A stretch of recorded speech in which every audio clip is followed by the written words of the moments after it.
Good evening, good afternoon, good morning. I just want to show you my Bedini. It's running off 12 volt parallel 14 amp hour, so 7 amp hour each I think, battery, so 14 amp hours. And I'm using it to revitalize this battery that I found on the street, dumped outside. When I picked it up, it was on about 2 volts and it was dry inside. So I topped it up with deionized water. Just so you know, the batteries that are running it are also being powered by a little solar panel out there. Keeps them topped up while the process occurs. And I don't know if you can hear it. Where's the microphone on this? I just put the microphone next to the... So you're not actually... Can you hear it? It sounds like Rice Krispies. And that battery, as it's being charged now, is on, I think it was on about 12.7, was it, or 12.5? I can't remember what it was on. Let's have a double check. Oh yeah, 12, let me get my fingers in here, bam. Look at that for magic. 12.75 right now. But of course when I disconnect it from the power, it will drop down. But I can hear the reaction occurring inside. If I give it a bit of a wobble, you might see some bubbles popping up. But that's my main use of the Bedini. It's got 10 magnets on,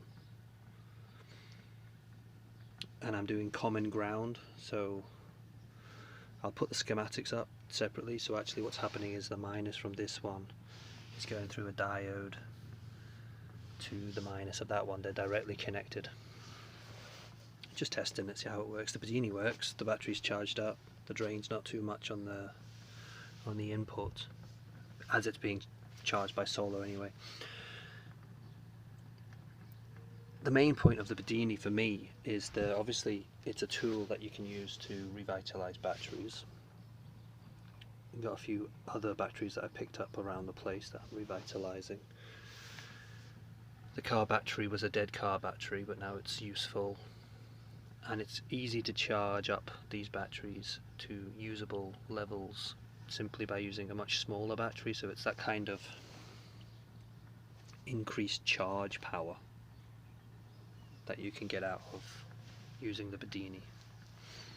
But like I say, it's charged up from the solar anyway, but the solar keeps them topped up, and then I use it as a tool to desulfate batteries and also to charge larger batteries to a higher capacity that the solar panel would not normally do by itself. I mean, of course, if I was a rich man, I'd have solar panels. On a day like today, I'd stick them all on the side of my house. But I'm a poor man, so there we go. We only have a small solar panel. Definitely works though. I mean, you can buy desulfators for batteries as well, can't you? So, it kind of just as like a hobby. It's got six wires on it, and I use the gas discharge chambers instead of neons to protect them. But the tip 31, tip 30, tip 35Cs, they can handle it anyway. I think you don't really. Yes, okay, of course. Like, you don't want it to be disconnected, running your Bedini, getting that flyback straight into your transistor. But I think the transistors can handle it anyway. But I'm using gas discharges to protect them, and I've got a nice little light switch going on. Turns off, turns on. It's lovely. Yeah. Anyway, stay busy, enjoy your day, see you later, thanks very much.